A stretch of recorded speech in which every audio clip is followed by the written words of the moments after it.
ഈ നാട്ടിലെ ഏറ്റവും സാധാരണക്കാരായവന്റെ പക്ഷം വിജയിക്കാൻ വേണ്ടിയിട്ടുള്ള പരിശ്രമത്തിലാകണം എന്നാണ് നിങ്ങളോട് അഭ്യർത്ഥിക്കാനുള്ളത്. നാം ജനമൈത്രിയുടെ പോലീസാണ്, നാം ജനങ്ങളുടെ പോലീസാണ്, നാം ഈ കേരളത്തിലെ മനുഷ്യന് നീതി ഉറപ്പാക്കാൻ നിലകൊള്ളേണ്ട പോലീസാണ്, ജീവനും സ്വത്തിനും സംരക്ഷണം നൽകേണ്ട പോലീസാണ്. കാര്യം ഇന്ത്യയുടെ ക്രൈം റെക്കോർഡ് ബ്യൂറോയുടെ കണക്ക് പ്രകാരം ഇന്ത്യയിലെ നമ്പർ 1 പോലീസായി മാറിക്കഴിഞ്ഞിട്ടുള്ളത് കേരളത്തിലെ പോലീസാണ് എന്ന ഏറ്റവും പ്രധാനപ്പെട്ട യാഥാർത്ഥ്യമാണ്. ഒരുപക്ഷെ ഇന്ത്യയിൽ തന്നെ ഏറ്റവും ക്രമസമാധാന പരിപാലനമുള്ള സംസ്ഥാനമായി കേരളം മാറിയതും ഈ പോലീസ് സംവിധാനത്തിന്റെ കൂടി കരുത്തോടെയാണ്. 980 കാലഘട്ടത്തിൽ കേരളത്തിലുണ്ടായിരുന്ന കൊലപാതക നിരക്കുകൾ ഒരു വർഷത്തിൽ 600-ന് മുകളിലായിരുന്നുവെങ്കിൽ 2020 ആകുന്നതോടെ അത് 300-ലേക്ക് താഴുന്നു എന്ന സ്ഥിതിയുണ്ടായി. ജനസംഖ്യ ഇരട്ടിയോളം വർദ്ധിച്ചിട്ടും ഈ വിധത്തിലുള്ള കൊലപാതകങ്ങളുടെ എണ്ണസംഖ്യ കുറയാനുള്ള കാരണം പോലീസിന്റെ കർശനമായിട്ടുള്ള ഇടപെടൽ കൂടിയാണ് എന്ന് ബോധ്യപ്പെടാൻ നമുക്കെല്ലാവർക്കുമാകും. ഏതാണ്ട് 1.25 കോടിയോളം വാഹനങ്ങളുള്ള കേരളത്തിൽ റിപ്പോർട്ട് ചെയ്യപ്പെടുന്ന ആക്സിഡന്റ് കേസുകൾ ആയിരങ്ങൾ മാത്രമാണ്. നാമൊക്കെ താരതമ്യം ചെയ്യുന്ന ബ്രിട്ടീഷ് പോലീസിന്റെ കണക്കെടുത്താൽ 4 കോടി വാഹനങ്ങൾ ഉള്ളിടത്ത് 1 ലക്ഷത്തിലധികം ആക്സിഡന്റ് കേസുകൾ റിപ്പോർട്ട് ചെയ്യുന്നു എന്നുകൂടി കാണുമ്പോഴാണ് ഈ നിരക്കിന്റെ വ്യത്യാസം നമുക്ക് ബോധ്യപ്പെടാൻ ചെയ്യുക. ഇന്ത്യയിലെ ഏത് സംസ്ഥാനം എടുത്തു നോക്കിയാലും അന്വേഷിച്ച് റിപ്പോർട്ട് ചെയ്യുന്ന കേസുകളിൽ ഏറ്റവും അധികം കൺവെക്ഷൻ റേറ്റ് ഉണ്ടാകുന്ന സംസ്ഥാനവും കേരളം തന്നെയാണ്. ഇന്ന് എല്ലാ തരത്തിലും കേരളത്തിന്റെ വികസനം എന്ന രീതിയിൽ നാം കണ്ടെത്തുന്ന നിരവധികളായിട്ടുള്ള പദ്ധതികളുടെ മുമ്പിൽ പോലീസിന്റെ അത് സാക്ഷാത്കരിക്കാനുള്ള പ്രവർത്തനങ്ങളിൽ പോലീസിന്റെ സംഘടിതവും സമർപ്പിതവുമായ അർപ്പണബോധം ഉണ്ടായിരുന്നു എന്ന് നാം കാണുകയാണ്. ഏറ്റവും അവസാനം മാസങ്ങൾക്ക് മുമ്പ് ദീർഘമായിട്ടുള്ള കേരളത്തിന്റെ ചരിത്രത്തിൽ അത്ഭുതകരമായ മാറ്റത്തിന് വഴിവെച്ചുകൊണ്ട് വിഴിഞ്ഞത്തെ പോർട്ട് ഒരു യാഥാർത്ഥ്യമായപ്പോ യഥാർത്ഥത്തിൽ ആ പോർട്ടിന്റെ രൂപീകരണത്തിൽ ഗവൺമെന്റും തുറമുഖ വകുപ്പും വഹിച്ച എല്ലാ പങ്കും അനുസ്മരിക്കുമ്പോൾ തന്നെ ആ വിഴിഞ്ഞം എന്ന തുറമുഖം യാഥാർത്ഥ്യമാക്കുന്നതിൽ കേരളത്തിന്റെ പോലീസ് വലിച്ച ത്യാഗം വളരെ പ്രധാനപ്പെട്ടതായി നമുക്ക് എല്ലാവർക്കും അറിയാവുന്നതാണ്. ആ പദ്ധതിക്കെതിരായിട്ടുണ്ടായ പോലീസ് സ്റ്റേഷൻ ആക്രമണത്തിൽ പരിക്കുപറ്റിയ ചില ഉദ്യോഗസ്ഥന്മാരെങ്കിലും ഇപ്പോഴും ചികിത്സയിൽ കഴിയുന്നുണ്ട് എന്ന് നമുക്ക് എല്ലാവർക്കും അറിയാവുന്ന കാര്യമാണ്. ഈ പദ്ധതികൾക്കെതിരായി ഉയർന്നു വരുന്ന അതിഭീകരമായിട്ടുള്ള ആക്രമണങ്ങൾക്കിടയിൽ തികഞ്ഞ സംയമനത്തോടെ കേരളം ഉയർത്തിപ്പിടിക്കുന്ന സ്വപ്നങ്ങളുടെ സാക്ഷാത്കാരത്തിലേക്കുള്ള യാത്രക്കിടയിൽ ജനങ്ങൾ അനുഭവിക്കുന്ന പ്രയാസങ്ങളെ തച്ചു തകർക്കേണ്ടതല്ലെന്നും അതിനെ അതേ വികാരത്തോടെ നോക്കിക്കാണേണ്ടതാണെന്നും തെളിയിച്ച അനുഭവങ്ങൾ വിഴിഞ്ഞത്തെ സംഭവങ്ങളുമായി ബന്ധപ്പെട്ട് നമ്മുടെ മുമ്പിലുണ്ട്. 2 തദ്ദേശ സ്വയംഭരണ സ്ഥാപനങ്ങളുടെ പരിധിയിൽ ഇപ്പോൾ ഒരു പോലീസ് സ്റ്റേഷനായിരിക്കും പ്രധാനമായും നിലനിൽക്കുക.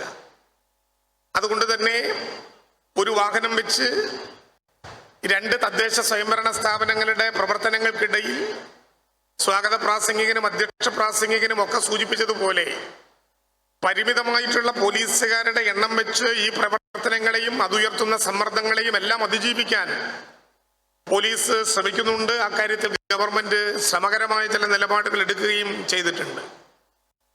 പോലീസിന്റെ ചുമതലകൾ വർദ്ധിക്കുകയാണ്.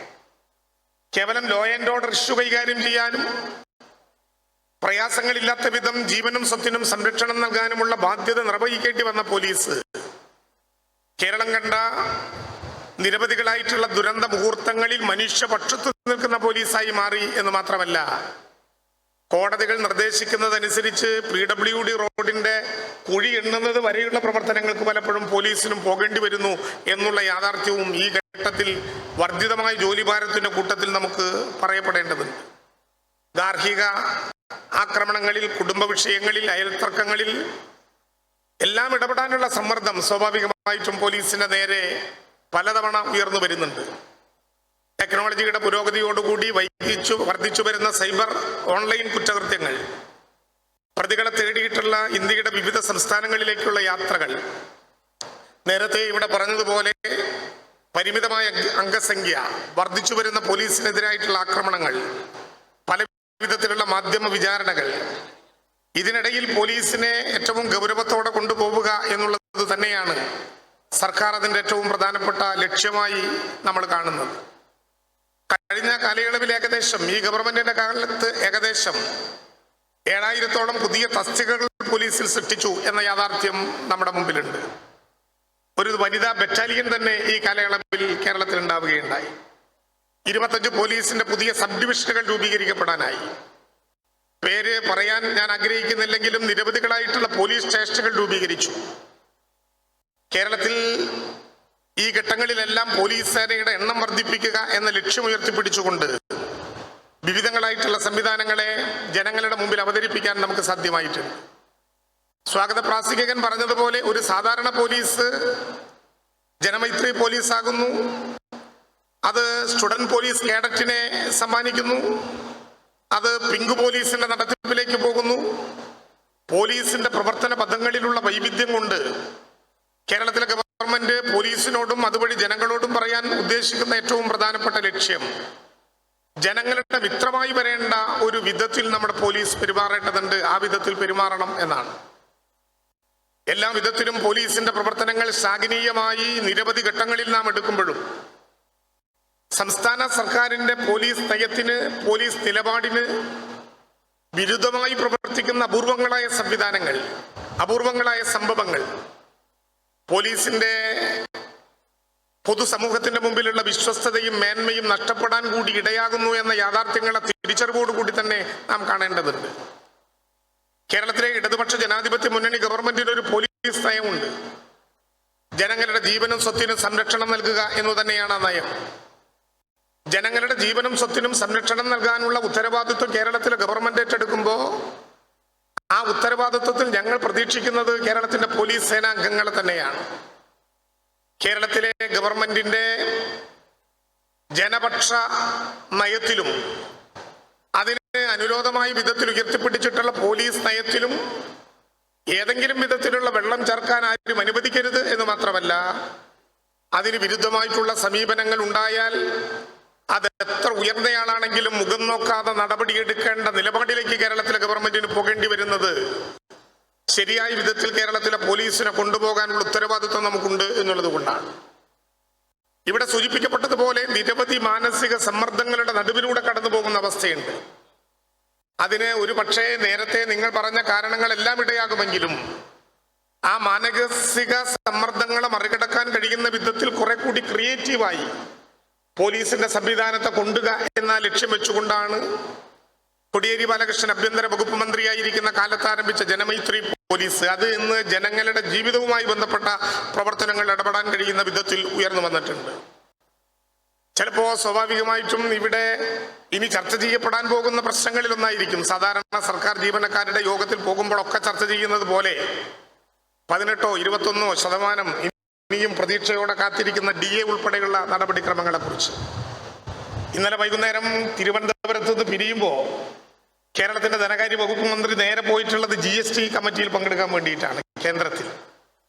ഇവിടെ പറയാൻ പാടുണ്ടോ ഇല്ലയോ എന്നറിഞ്ഞത് കൊണ്ടല്ല, കേരളത്തിന്റെ യഥാർത്ഥത്തിൽ ലഭ്യമാകേണ്ട ഒരു ഫെഡറൽ ഭരണഘടനയ്ക്കകത്ത് കേരളത്തിൽ ലഭ്യമാകേണ്ട അവകാശങ്ങൾ ലഭ്യമാവുക തന്നെ ചെയ്യണമെന്ന ലക്ഷ്യം വെച്ചുകൊണ്ടാണ് കേരളം മുന്നോട്ട് പോകുന്നത്. 1,74,000 കോടി രൂപ കഴിഞ്ഞ 8 വർഷക്കാലത്തിനിടയിൽ കേരളത്തിന് ലഭ്യമാകേണ്ട പണം പൂർണ്ണമായും കിട്ടണം എന്നാവശ്യപ്പെട്ടുകൊണ്ട് കേരളം ഒരു ഫെഡറൽ സംസ്ഥാനത്ത് നിലനിൽക്കുന്ന, ഒരു രാജ്യത്ത് നിലനിൽക്കുന്ന സംസ്ഥാനത്തെ പോലെ കേന്ദ്ര ഭരണത്തിനോട് കേരളം ഒരു ഭരണഘടനയ്ക്ക് കീഴിൽ നിൽക്കുന്ന സംസ്ഥാനം എന്ന നിലയിൽ നിയമപരമായ സംവിധാനങ്ങളിലൂടെ കേരളം മനുഷ്യരുടെ നാടാണ് എന്നുള്ളത് കൊണ്ട് രാഷ്ട്രീയമായ സമ്മർദ്ദങ്ങളിലൂടെ എല്ലാ വിധത്തിലും കേരളത്തിന് ലഭ്യമായിട്ടുള്ള അവകാശങ്ങൾ ലഭ്യമാക്കാൻ അവസരമുണ്ടാകണമെന്ന് ആവശ്യപ്പെട്ടുകൊണ്ട് കേരളത്തിലെ ഗവൺമെന്റ് കേന്ദ്രത്തിനോട് അർഹമായ കേരളത്തിന്റെ വിഹിതം കടമെടുക്കാനുള്ള അവകാശമെങ്കിലും ലഭ്യമാക്കണമെന്ന് ആവശ്യപ്പെട്ടുകൊണ്ട് വലിയ സമരത്തിലാണ്, വലിയ പ്രക്ഷോഭത്തിലാണ്, വലിയ ആവശ്യങ്ങളുടെ നിറവിലാണ്. കേരളത്തിന്റെ കഴിഞ്ഞ നിയമസഭയിൽ ചട്ടം 300 അനുസരിച്ച് നടത്തിയ പ്രസ്താവനയിലൂടെ കേരളത്തിന്റെ മുഖ്യമന്ത്രി അർത്ഥശങ്കയ്ക്കിടയില്ലാത്ത വിധം പറഞ്ഞിട്ടുണ്ട്. ഞാൻ കേരള സംസ്ഥാന സർക്കാരിന് വേണ്ടി അത് ഇവിടെ ആവർത്തിക്കുകയാണ്. ഈ സാമ്പത്തിക പരിമിതിക്കെല്ലാം ഇടയിലും കേരളത്തിലെ സർക്കാർ ജീവനക്കാർക്ക് നൽകേണ്ട ഡിയുടെ കുടിശ്ശിക സമയബന്ധിതമായി തന്നെ നടത്തി പൂർത്തീകരിക്കാൻ കേരളത്തിലെ ഗവൺമെന്റ് തയ്യാറാകും എന്ന് കേരളത്തിന്റെ നിയമസഭയിൽ ബഹുമാനപ്പെട്ട മുഖ്യമന്ത്രി പ്രഖ്യാപിച്ചിട്ടുണ്ട്. സാമ്പത്തികമായ പരാധീനതകളുടെ നടുവിൽ കേരളം നിൽക്കുമ്പോഴും സംസ്ഥാന ജീവനക്കാർക്കും കേരളത്തിലെ സാമൂഹിക പെൻഷൻ ഏറ്റുവാങ്ങേണ്ടി വരുന്ന സാധാരണക്കാർക്കും, ഞാനിതിന്റെ 2 ഘട്ടം പറഞ്ഞതാണ്, കേരളത്തിന്റെ നിയമസഭയിൽ പ്രഖ്യാപിക്കുകയും കേരളത്തിലെ ക്യാബിനറ്റ് തീരുമാനിക്കുകയും ചെയ്തതുപോലെ കേരളത്തിലെ ചിലവുകളിൽ ചെറിയ ചില മാറ്റങ്ങൾ വരുത്തിയാണെങ്കിൽ പോലും 1600 രൂപ എന്ന സാമൂഹിക ക്ഷേമ പെൻഷൻ മുടങ്ങാതെ കേരളത്തിലെ പാവപ്പെട്ട 64 ലക്ഷം ജനങ്ങൾക്ക് വിതരണം ചെയ്യുന്നത് മുതൽ കേരളത്തിലെ സർക്കാർ ജീവനക്കാർക്ക് പോലീസുകാരുൾപ്പെടെ അവരുടെ ശമ്പളവും ഇതുവരെ നിലനിൽക്കുന്ന DAയുടെ കുടിശ്ശികയും സമയബന്ധിതമായി കൊടുത്തു തീർക്കാനുള്ള നടപടിക്രമങ്ങളിലേക്ക് ഈ സാമ്പത്തിക വർഷത്തിൽ തന്നെ കേരളത്തിലെ ഗവൺമെന്റ് പോകും എന്ന കാര്യത്തിൽ ഒരു സംശയവും നമുക്കാർക്കും ഉണ്ടാകേണ്ടതില്ല. ഞാൻ വളരെ ശ്രദ്ധേയമായ ഒരു കാര്യം കൂടി നിങ്ങളുടെ ശ്രദ്ധയിൽപ്പെടുത്തണം എന്ന് ഈ ഘട്ടത്തിൽ ആഗ്രഹിക്കുകയാണ്. അത് നേരത്തെ ഇവിടെ പറഞ്ഞതുപോലെ കേരളത്തിന്റെ മുന്നിൽ ദുരന്തഘട്ടത്തിൽ മനുഷ്യന്റെ സഹായിയായി ഗവൺമെന്റിന്റെ ഇതര ഏജൻസികളോടൊപ്പം ഏറ്റവും മുന്നിൽ പ്രവർത്തിച്ചു കൊണ്ടിരിക്കുന്ന ഒരു സംഘമായി കേരളത്തിലെ പോലീസ് സേന മാറിക്കഴിഞ്ഞിരിക്കുന്നു എന്നുള്ളതാണ്. ഒരു ഘട്ടത്തിൽ പോലീസ് എന്ന് കേട്ടാൽ ഭീതിയോടെ കണ്ടിരുന്ന പൊതുസമൂഹമുണ്ട്. പോലീസിന്റെ കാക്കി കണ്ടാൽ പേടിച്ച് തലകുനിച്ച് തൊഴുതുമാറി നിൽക്കേണ്ടവരാണ് എന്ന് പേടിച്ചിരുന്ന ഒരു ജനവിഭാഗമുണ്ട്. 2018 പ്രളയം, 2019 പ്രളയം, ലോകത്തെ കുലുക്കി മറച്ചിട്ട അതിഭീകരമായിട്ടുള്ള COVID-19 അതിങ്ങനെ ആരംഭിച്ചാൽ ഇപ്പോഴും കേരളത്തിലെ പോലീസ് സേന കരകയറിയിട്ടില്ലാത്ത, നിരീക്ഷണം അവസാനിപ്പിച്ചിട്ടില്ലാത്ത വയനാട് ദുരന്തം ഉൾപ്പെടെയുള്ള പ്രവർത്തനങ്ങളിൽ കഴിഞ്ഞ 6-7 വർഷക്കാലം കേരളം കണ്ടത്, എവിടെയാണോ ദുരന്തമുണ്ടാകുന്നത് അവിടെ മനുഷ്യന്റെ സഹായത്തിന് എത്തിച്ചേരുന്ന ആദ്യത്തെ കൈപ്പത്തി കേരളത്തിന്റെ പോലീസാണ് എന്ന യാഥാർത്ഥ്യമാണ് എന്ന് വളരെ അഭിമാനത്തോടെ ഈ ഘട്ടത്തിൽ പറയേണ്ടതുണ്ട് എന്നെനിക്ക് തോന്നുന്നു. 2018 പ്രളയത്തിൽ നമ്മളത് കണ്ടു, 2019 പ്രളയത്തിൽ നമ്മളത് കണ്ടു. 2019 തുടർച്ചയായിട്ടുണ്ടായ COVID-19 ലോകത്ത് അഭിമാനത്തോടെ പറയാം, കേരളം ലോകത്തിന്റെ മുമ്പിൽ വേറിട്ട ഒരു മുഖമുണ്ടാക്കി. 64 ലക്ഷം മനുഷ്യർ ഭൂമുഖത്തുനിന്ന് ഇല്ലായ്മ ചെയ്യാൻ കഴിയുന്ന കരുത്തിൽ നഗ്നനേത്രങ്ങൾ കൊണ്ട് കാണാൻ കഴിയാത്തൊരു വൈറസ് ലോകത്തെ മുഴുവൻ പിടിച്ചുകുലുക്കിയപ്പോ ആ ലോകത്തിന്റെ നടുവിൽ അത്ഭുതകരമായ മാറ്റത്തിന്റെ വഴി തിരിച്ചിട്ട ഒരു സംസ്ഥാനമായി കേരളം നിലനിൽക്കുന്നു. അതിന്റെ കാരണം ജനകീയ ആരോഗ്യ നയമാണെങ്കിൽ അതിനെ സഹായിക്കാൻ അണിനിരന്ന സേനയാണ് കേരളത്തിലെ പോലീസ് എന്ന് പറയാൻ ഒരു മടിയും നമുക്കാർക്കുമില്ല. ലോകത്തിലെ ഏറ്റവും സമ്പന്നമായ രാജ്യത്തിന്റെ പേരാണ് ഏതാണ് എന്ന ചോദ്യത്തിന്റെ ഉത്തരം അമേരിക്കയാണ് എന്നാണ്. സ്വർണ്ണ തലികയിലേക്ക് മക്കളെ അമ്മമാർ പെറ്റിടുന്ന നാടിന്റെ പേരാണ് അമേരിക്ക എന്ന് വാദിച്ചവർ, ഐക്യരാഷ്ട്രസഭയുടെ ജനറൽ അസംബ്ലിയിൽ വീറ്റോ പവറുള്ള രാഷ്ട്രീയ അധികാര കേന്ദ്രമാണ് അമേരിക്ക എന്ന് വാദിച്ചവർ, കോവിഡിന്റെ മുമ്പിൽ പറഞ്ഞല്ലോ 70 വയസ്സ് കഴിഞ്ഞാൽ അമേരിക്കയുടെ ആശുപത്രി കിടക്കയിൽ പാവപ്പെട്ട വൃദ്ധനായ മനുഷ്യൻ ഓക്സിജന്റെ മാസ്ക് കിട്ടാത്ത കാലമായിരിക്കുന്നു. അമേരിക്ക എന്ന സമ്പന്നതയുടെ നടുത്തട്ടിൽ ജീവിക്കുന്ന രാജ്യത്ത് 70 വയസ്സ് കഴിഞ്ഞവന് ഓക്സിജന്റെ മാസ്ക് മുഖത്തുനിന്ന് ഊരി സെമിത്തേരി പറമ്പിലേക്ക് വൃദ്ധനായ മനുഷ്യന് യാത്രാമംഗളങ്ങൾ നേരിടുന്ന നഴ്സുമാരുടെ മുമ്പിൽ കേരളം പറയുന്നുണ്ടല്ലോ, കേരളത്തിലെ തന്നെ ഏറ്റവും പ്രായം കൂടിയ ഇലക്ടർമാരിൽ ഒരാൾ എന്റെ മണ്ഡലത്തിലാണ്. പുത്തൂരിലെ സുവോളജിക്കൽ പാർക്കിനടുത്തുള്ള കുരിശുമൂലയിൽ 109 വയസ്സായ ജാനകി അമ്മൂമ്മ. അമേരിക്ക എന്ന സമ്പന്നമായ രാജ്യത്തിന്റെ നടുവിൽ 70 വയസ്സ് കഴിഞ്ഞ മനുഷ്യന്റെ മുഖത്തു നിന്ന് മാസ്ക് ഊരി മാറ്റുന്ന നടപടിയാണ് ഉണ്ടാകുന്നതെങ്കിൽ ഇവിടെ തൃശ്ശൂരിൽ 109 വയസ്സായ ജാനകി അമ്മൂമ്മ 3 കോവിഡിനെയും നേരിട്ട് ഇപ്പോഴും തെങ്ങിടിച്ചാൽ പന വീഴുമെന്ന കരുത്തോടെ 1.5 വയസ്സുകാരി പേരക്കുട്ടിയെ 18 അടി താഴ്ചയിൽ നിന്നുള്ള വെള്ളം കോരി കുളിപ്പിക്കുന്ന നാടായി ഈ കേരളം മാറിയത് കേരളത്തിലെ ഗവൺമെന്റ് ഉയർത്തിപ്പിടിച്ച മാതൃകാപരമായ നടപടികളുടെ അടിസ്ഥാനത്തിലല്ലേ? നമ്മൾ മാസ്ക് വെച്ച് നടന്നു, നമ്മൾ സാമൂഹിക അകലം പാലിച്ചു, നമ്മൾ സാനിറ്റൈസർ ഒരു പ്രധാനപ്പെട്ട ഔഷധമാക്കി മാറ്റി. അമ്മീ കേരളം മുഴുവൻ ഭീതിയോടെ വീടുകൾക്കകത്തടച്ചിട്ട് COVID-19 എന്ന കാണാത്ത വൈറസിനെ പേടിച്ചിരിക്കുന്ന കാലത്ത് 3.5 കോടി മലയാളി ഇതുപോലെ ജീവിക്കാൻ, മരണമെങ്കിൽ മരണമെന്ന് മുന്നിൽ കണ്ടുകൊണ്ട് വെയിലത്തും മഴയത്തും പൊതു തെരുവുകളിൽ നമുക്ക് വേണ്ടി കാത്തുനിന്ന സേനയുടെ പേരാണ് ലോകത്തിന്റെ മുമ്പിൽ കേരള പോലീസ് എന്ന് അഭിമാനപൂർവ്വം പറയാൻ കേരളത്തിനാകും. പലയിടത്തും നമ്മൾ പറയാറുണ്ട്, ഇപ്പോ നമ്മളിൽ പലരും ജീവിച്ചിരിക്കുന്നതിന്റെ കാര്യം ആ പ്രധാന സെന്ററിൽ നിന്ന് കൈകാറ്റി മാസ്ക് വെച്ചില്ലെങ്കിൽ 500 രൂപ മേടിക്കും എന്ന് പറഞ്ഞ് പോലീസിന്റെ നടപടിയായിരുന്നു. ആളുകൾ കരുതിയത് ഇതേതോ പോലീസിന്റെ പ്രത്യേക നിധിയിലേക്ക് സംഭാവന പിരിക്കാൻ ആളുകൾ ഈ നട്ടുച്ച നേരത്ത് കൈകാട്ടി നിർക്കി മാസ്ക് ഇല്ലാത്തവന് വില പറയുകയാണെന്നാണ്. അങ്ങനെയായിരുന്നില്ലല്ലോ കേരളം കണ്ടത്. വയനാട് കൂടി പറഞ്ഞുകൊണ്ട് ഞാൻ അവസാനിപ്പിക്കും, പറയാതെ പോകാനാകില്ല. വേദിയിലിരിക്കുന്ന ഞങ്ങൾ മാത്രമല്ല, സദസ്സിലിരിക്കുന്ന മാധ്യമ പ്രവർത്തകരുൾപ്പെടെ 30-ാം തീയതി രാവിലെ മുതൽ കഴിഞ്ഞ 24 ദിവസക്കാലമായി അതിന്റെ ചൂടും ചൂരും ഏറ്റുവാങ്ങി ആ ദുരന്ത മുഖത്ത് കണ്ണേ മടങ്ങുക എന്ന് കേട്ട് നിൽക്കേണ്ടി വന്നവരാണ്. 30-ാം തീയതി 29-ാം തീയതി രാത്രി പത്തനംതിട്ടയിലെ ചില പൊതുപരിപാടികൾ കഴിഞ്ഞ് രാത്രി തിരുവനന്തപുരത്ത് എത്തിച്ചേരുമ്പോ ചൊവ്വാഴ്ച കഴിഞ്ഞ് ബുധനാഴ്ച നടക്കുന്ന ക്യാബിനറ്റ് യോഗത്തിന്റെ അവസാനത്തെ പേപ്പറുകളും തയ്യാറാക്കാനുള്ള തിരക്കിലായിരുന്നു.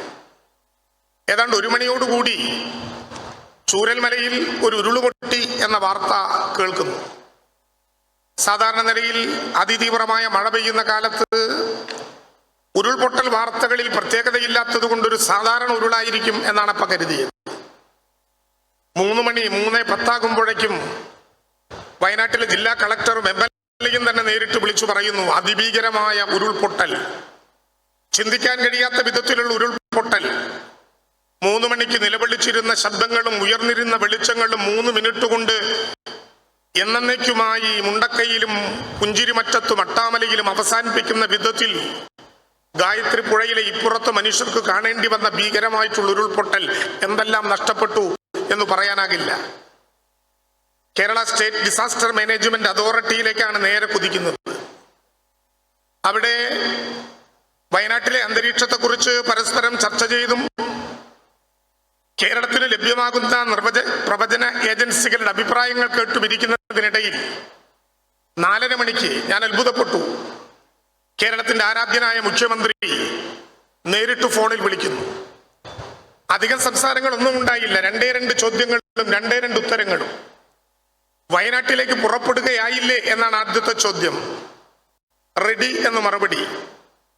ഹെലികോപ്റ്റർ എടുത്ത് പോയാൽ മതി എന്ന രണ്ടാമത്തെ ആവശ്യം. അതെ എന്ന് മറുപടി. 2 ചോദ്യം.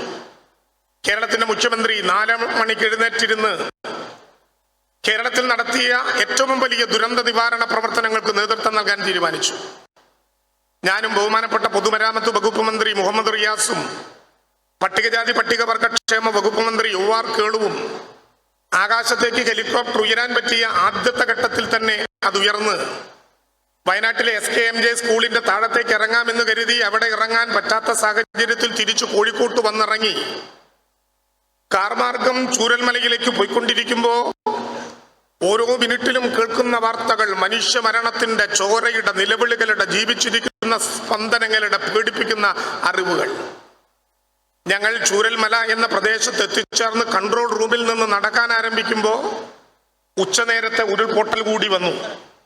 ADGP ആ നേരത്തെ അവിടെ എത്തപ്പെട്ട ആളുകളിൽ ഒരാളാണ്.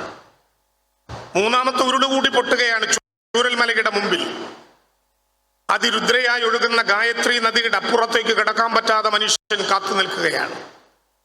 നൂറുദ്ദീന്റെ നേതൃത്വത്തിൽ മുണ്ടക്കൈയിൽ തമ്പടിച്ചിരിക്കുന്ന 250 ആളുകൾ വരുന്ന സംഘം ഒരുമിച്ച് കരഞ്ഞുകൊണ്ടിരിക്കുന്നു.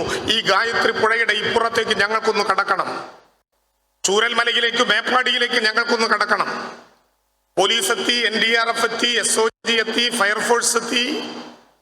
മുണ്ടക്കൈയിൽ ഇപ്പോൾ ഉണ്ടാക്കിയ ബെയിലി പാലം ചെന്നുമുട്ടുന്ന തകർന്നുപോയ അമ്പലത്തിന്റെ മുമ്പിലുള്ള ആൽമരത്തിൽ നിന്നൊരു കയറ് കെട്ടി പുഴക്കിക്കര വെച്ച JCBയിലേക്ക് അത് കൂട്ടിക്കെട്ടി JCB ഉയർത്തുകയും താഴ്ത്തുകയും ചെയ്യുന്ന ചെറിയ സാങ്കേതിക വിദ്യയിൽ പുറത്തെത്തിക്കാവുന്ന മനുഷ്യരെ മാത്രം പതുക്കെ പതുക്കെ പുറത്തെത്തിക്കാൻ തുടങ്ങിയ ഒരു സായാഹ്നം. അകത്ത് ഒരുപാട് പേരുടെ നിലവിളികൾ. മുണ്ടക്കൈയിൽ നൂറുദ്ദീന്റെ നേതൃത്വത്തിലുള്ള 250 അംഗങ്ങളോളം വരുന്ന സംഘം, പുഞ്ചിരിമറ്റത്തുള്ള സംഘം, അട്ടാമലയിലുള്ള സംഘം, ബംഗ്ലാവിന്റെ മുമ്പിലുള്ള സംഘം, വനറാണിയിലുള്ള സംഘം, അവരെല്ലാം അവിടെ നിന്ന് മൊബൈലിന്റെ ചാർജ് അവസാനിപ്പിക്കുന്നതിന് മുമ്പ് വിളിച്ചുകൊണ്ടിരിക്കുന്നു. ചവിട്ടുന്നിടത്തെല്ലാം മനുഷ്യ മൃതശരീരങ്ങളും അവരുടെ അവയവങ്ങളും മാത്രം. എങ്ങനെയെങ്കിലും ഞങ്ങളെ ഒന്ന് രക്ഷിക്കണം. MEG-യുമായി ബന്ധപ്പെട്ടു, ആർമിയുമായി ബന്ധപ്പെട്ടു.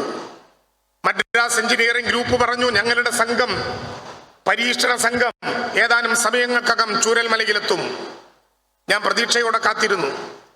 മുത്തങ്ങ എത്തിയപ്പോൾ അതിന്റെ ക്യാപ്റ്റനെ ഞാൻ നേരിട്ട് വിളിച്ചു. അദ്ദേഹം പറഞ്ഞു പോലീസിന്റെ ഇപ്പോ കോഴിക്കോട് പോലീസ് മേധാവിയായിട്ടുള്ള നാരായണനോട് പറഞ്ഞ് പ്രത്യേകമായിട്ടുള്ള പൈലറ്റും അറേഞ്ച് ചെയ്ത് മുത്തങ്ങയിൽ എത്തിച്ചേർന്ന സംഘത്തെ ഏറ്റവും പെട്ടെന്ന് എങ്ങനെ ചൂരൽമലയിലേക്ക് കൊണ്ടുവരാൻ കഴിയുമെന്നാണ് ഞങ്ങളുടെ ധാരണ. ആ സംഘത്തിനോട് ഞാൻ ചോദിച്ചു, നമുക്കിവിടെ വന്നാൽ എത്ര നേരം വേണ്ടിവരും ഈ പാലം കെട്ടാൻ? അദ്ദേഹം പറഞ്ഞു, ഞങ്ങളിവിടെ വന്നൊന്ന് അളവ് പരിശോധിച്ചു കഴിഞ്ഞാൽ നാളെ രാവിലെ തന്നെ മദ്രാസിൽ നിന്ന് നമുക്ക് ട്രക്കുകളിൽ ഉപകരണങ്ങൾ കൊണ്ടുവരാം.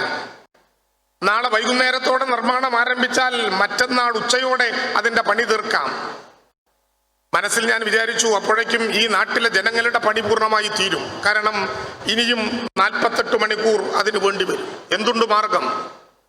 നൂറുദ്ദീന്റെ സംഘം പറയുന്നു, സാർ 18 മൃതശരീരങ്ങൾ ഞങ്ങൾ മസ്ജിദിന്റെ മുമ്പിൽ അടക്കി വെച്ചു കഴിഞ്ഞു. അട്ടാമലയിലെ ഉസ്താദ് പറയുന്നു, സാർ ഞങ്ങളും 10 കുട്ടികളും എപ്പോഴും മരിച്ചു പോകും. യുവറാണിയിലെ മാനേജർ പറയുന്നു, 7 കുടുംബങ്ങളെ കൂട്ടി അവസാനത്തെ അപ്പവും കഴിച്ച് ഞങ്ങൾ കാത്തിരിക്കുകയാണ്, നിങ്ങൾ എപ്പോൾ വരും? പുഞ്ചിരിമറ്റത്തെ അവസാനിക്കുന്ന ആദിവാസികളുടെ കൂട്ടനിലവിളി അവിടെ നിന്നുള്ള പഞ്ചായത്ത് മെമ്പറുടെ ടെലിഫോണിലൂടെ ഞങ്ങൾ കേൾക്കുന്നു. അവിടുത്തെ തേയിലത്തോട്ടങ്ങളിൽ അതിഥി തൊഴിലാളികളായ മനുഷ്യർ അവരുടെ ഭാഷകളിൽ ഉറക്ക കരയുന്നു. പുഴയുടെ ഇപ്പുറത്ത് നോക്കുകുത്തികളായി ഞങ്ങൾ നിൽക്കുന്നു. അവരെ ഇങ്ങോട്ട് തിരിച്ചു കൊണ്ടുവരണം. വൈകുന്നേരമാവുകയാണ്. 5 മണി കഴിഞ്ഞാൽ തിരച്ചിൽ നടത്താൻ പറ്റില്ല. ആകാശത്തേക്ക് ഉയരാൻ ലിഫ്റ്റിംഗിൽ ഹെലികോപ്റ്ററിന് ഉയരാൻ സാധിക്കുന്നില്ല. ഞാൻ വളരെ അഭിമാനപൂർവ്വം പറയട്ടെ, ഒഴുകിക്കൊണ്ടിരിക്കുന്ന പുഴയുടെ ഏറ്റവും വീതി കുറഞ്ഞ ഭാഗത്ത് ബെയിലി പാലത്തിന്റെ ഉപകരണങ്ങൾ ഒന്നുമില്ലാതെ നാം കാത്തു നിൽക്കുമ്പോൾ കേരളത്തിലെ പോലീസ്, കേരളത്തിലെ SOG, കേരളത്തിലെ ഫയർഫോഴ്സ്, കേരളത്തിലെ മനുഷ്യരുടെ പട്ടാളം എന്ന് വിളിക്കപ്പെടുന്ന സാധാരണക്കാരായ ജനങ്ങൾ ആകാശത്തേക്കും തെങ്ങിലേക്കും വെച്ചുകയറാൻ പറ്റുന്ന ഏണികൾ അവരായുധങ്ങളാക്കുന്നു. കവുങ്ങുകൾ ധാരാളമായി വെട്ടിമുറിക്കപ്പെടുന്നു.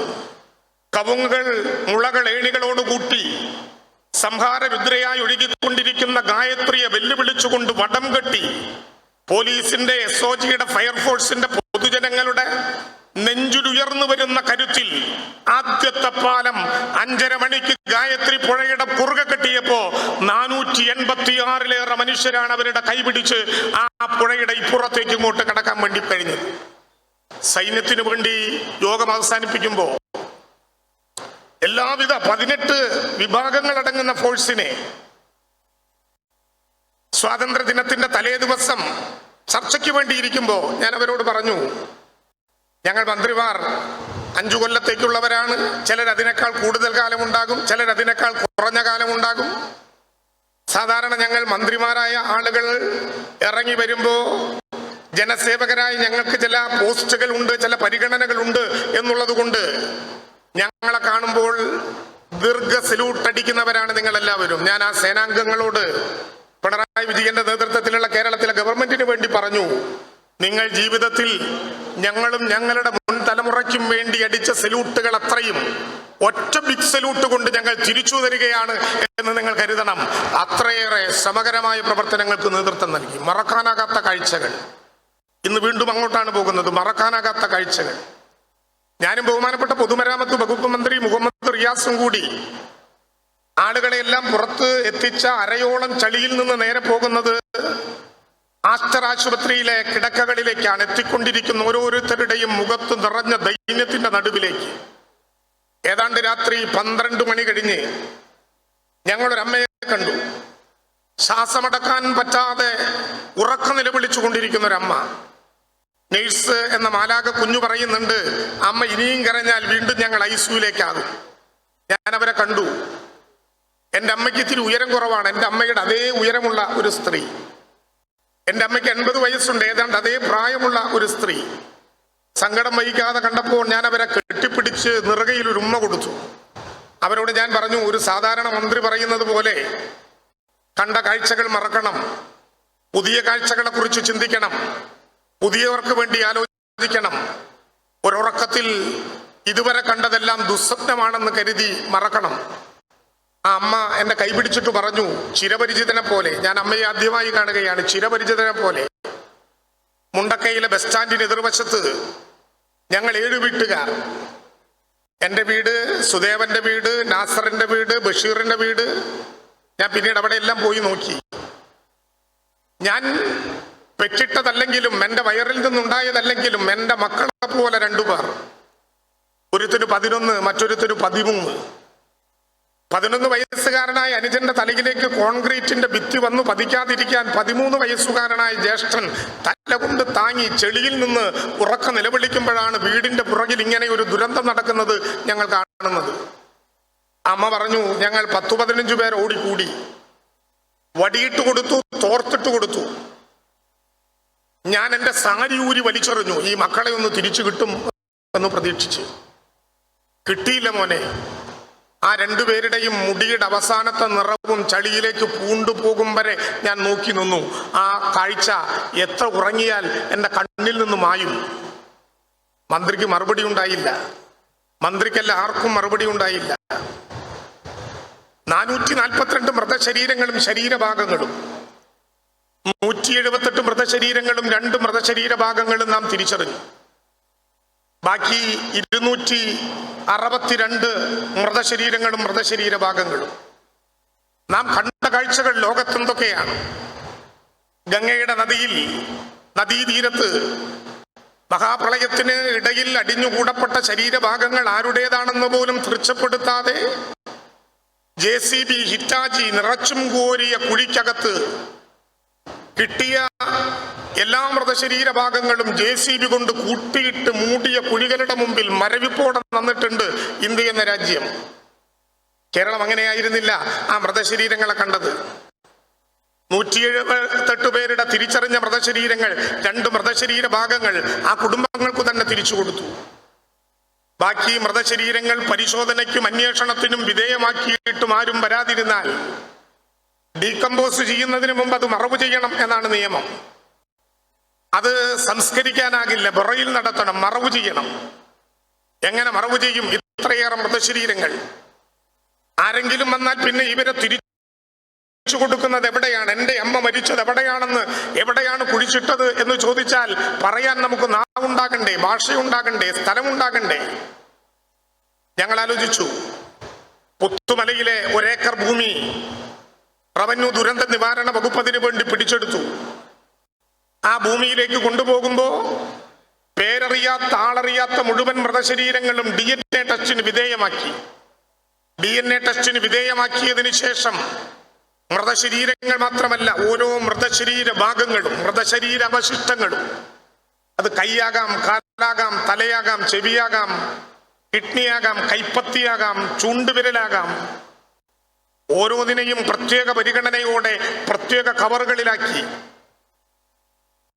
എല്ലാ മൃതശരീര ഭാഗങ്ങളും പല ഘട്ടങ്ങളിലായി മേശപ്പുറത്ത് വെച്ച് സർവമത പ്രാർത്ഥന നടത്തി. ADGP തയ്യാറാക്കിയതുപോലെ പോലീസിന്റെ അന്ത്യാഭിവാദനം കൊടുത്ത് ഓരോ മൃതശരീര ഭാഗങ്ങളിലും സർക്കാരിന്റെ റീത്ത് സമർപ്പിച്ച് ഒരു റവന്യൂ ഉദ്യോഗസ്ഥന്റെ സാന്നിധ്യത്തിൽ 6ഓളം വരുന്ന PP കിറ്റിട്ട യുവജന സംഘടനാ നേതാക്കൾ, യുവജന സംഘടനാ പ്രവർത്തകർ, സന്നദ്ധ സംഘടനാ പ്രവർത്തകർ കുഴിയിലേക്ക് എടുത്തു വെക്കുന്നത് എൻ്റെ അച്ഛനാണ്, എൻ്റെ അമ്മയാണ്, എൻ്റെ ഉമ്മയാണ്, എൻ്റെ ബാപ്പയാണ്, എൻ്റെ സഹോദരനാണ്, സഹോദരിയാണ് എന്ന അതേ വികാരത്തോടെ പുത്തുമലയിലെ കുഴികളിലേക്ക് എടുത്തു വെച്ച കാഴ്ച നമുക്ക് മറക്കാനാകില്ല. ബോഡികളിൽ പുതച്ച കവറുകളുടെ പുറത്തൊരു DNA രജിസ്ട്രേഷൻ നമ്പർ, പോകാതിരിക്കാൻ പ്ലാസ്റ്റിക് കുപ്പിയിൽ എഴുതി തയ്യാറാക്കി അതിലേക്ക് സമർപ്പിക്കപ്പെട്ട പ്ലാസ്റ്റിക് കുപ്പികൾ, അടച്ച കുഴിയുടെ മുകളിൽ കോൺക്രീറ്റ് പോസ്റ്റിൽ എഴുതി തയ്യാറാക്കിയ രജിസ്ട്രേഷൻ നമ്പർ. ഞാൻ മലപ്പുറത്ത് പതാക ഉയർത്താൻ വരുന്നതിന്റെ തലേ ദിവസം രാത്രി ഞങ്ങൾ മന്ത്രിമാർ മാത്രം, മറ്റാരുമില്ലാതെ ആ ബറയിൽ ഗ്രൗണ്ടിലേക്കൊന്ന് പോയി.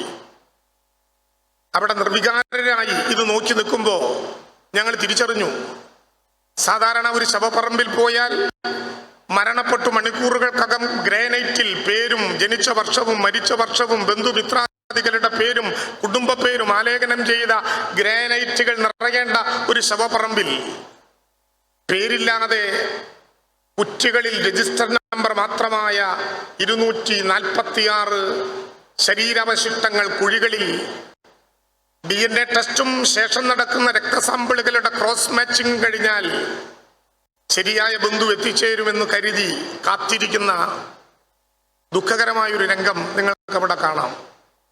ഞങ്ങളെല്ലാവരും ഉണ്ടായിരുന്നു.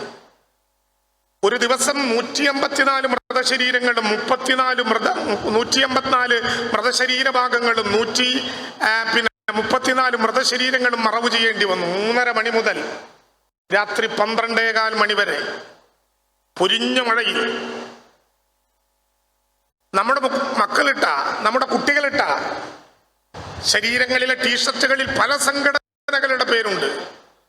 തലേന്ന് രാത്രി വരെ പരസ്പരം ആയുധമെടുത്ത് ആക്രമിച്ചു നിങ്ങൾക്ക് ബാധ്യതയായി മാറിയ ആ സംഘടനക്കാർ ഏതു സംഘടനയുടെ ടീഷർട്ടാണ് ഇട്ടിട്ടുള്ളത് എന്ന് മറന്ന്, ഏതു മതവിഭാഗത്തിന്റെ ബോഡിയാണ് പിടിച്ചിട്ടുള്ളത് എന്ന് മറന്ന് മലയാളം അക്ഷരാർത്ഥത്തിൽ ഒരുമിച്ച് നിന്നപ്പോ ലോകത്തിന്റെ മുമ്പിൽ ദുരന്ത ഘട്ടത്തിൽ എങ്ങനെ പെരുമാറണം ഒരു നാട് എന്നതിന്റെ മാതൃക കാണിക്കാൻ നമുക്ക് അവിടെയായി. ചൂരൽമലയെ നമുക്ക് തിരിച്ചു കൊണ്ടുവരണം. 5 ദിവസത്തെ ശമ്പളം നിങ്ങളെല്ലാം നൽകാൻ നിശ്ചയിച്ചു. അതിനു പുറമെ കേരള പോലീസ് ഓഫീസേഴ്സ് അസോസിയേഷൻ അതിന്റെ സംസ്ഥാന സമ്മേളനവുമായി ബന്ധപ്പെട്ട നടപടിക്രമങ്ങൾ നടത്തിക്കൊണ്ടിരിക്കുന്നതിനിടയിൽ ഞാൻ മനസ്സിലാക്കാൻ കഴിഞ്ഞത് 64 ലക്ഷം രൂപ മുഖ്യമന്ത്രിയുടെ ദുരിതാശ്വാസ നിധിയിലേക്ക് തയ്യാറാക്കാനും നിങ്ങൾക്ക് കഴിഞ്ഞു.